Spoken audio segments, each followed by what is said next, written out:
Hi, Marcia. I really enjoyed your video and I enjoyed hearing about what you're doing at Liberty County Schools. Your vision or your county's vision, the part that really resonated with me was the part about successful contributing members of a global society. It resonated with me because it was similar to the language in my vision for my county, which I think is pretty common, right? Some reference to lifelong or global citizens or global society. And given the time frame that you were creating yours in, uh, makes sense. That was a really, buzzword, a big popular concept at that time. Much like your county, we did ours in preparation for our advanced ed certification as well. What I really liked hearing about was the way your superintendent came in and wanted to rebrand and put his own mark on the vision, and the way that internal and external stakeholders were included in the creation of that.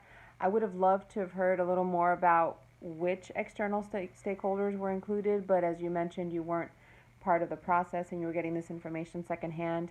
But I would love to know more about how he did that, how he reached out to the community, how they were involved in the process, and maybe I'm not very familiar with where you are with Liberty County, but if I remember correctly, it's a smaller county, so maybe it's easier to do in a smaller area to get more businesses involved or more external stakeholders.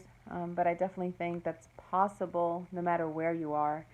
I love the five goals towards achieving the mission, and the way that they seem to be so alive and present in everything that is done, just by your superintendent bringing them up all the time and starting the meetings with the goals and the progress that is being made towards those goals.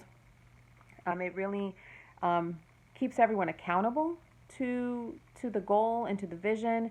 It makes it very present, like it's not just something on paper that we wrote to make it sound good.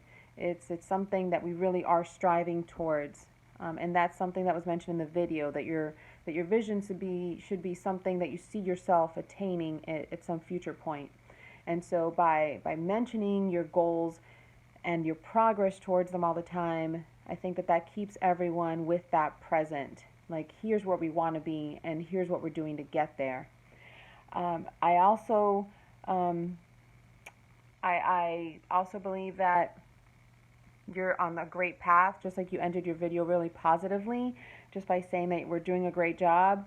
It really sounds like it for you to be excited about the vision and the goals, and that just seems like it's being communicated to everybody.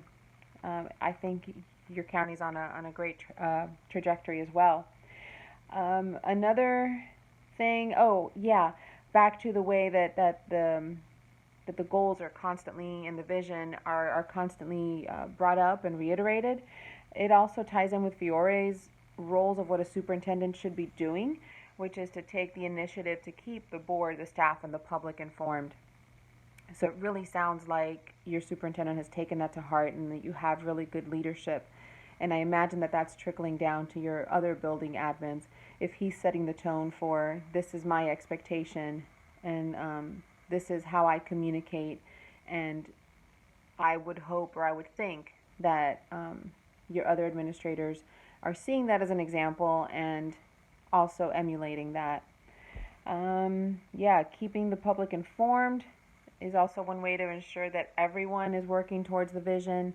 So it's giving everyone, your internal, external stakeholders, buy-in, because if he's starting every meeting with, this is what our school system is working towards, the people in the community know that, and they can be thinking, what can I do to contribute to that?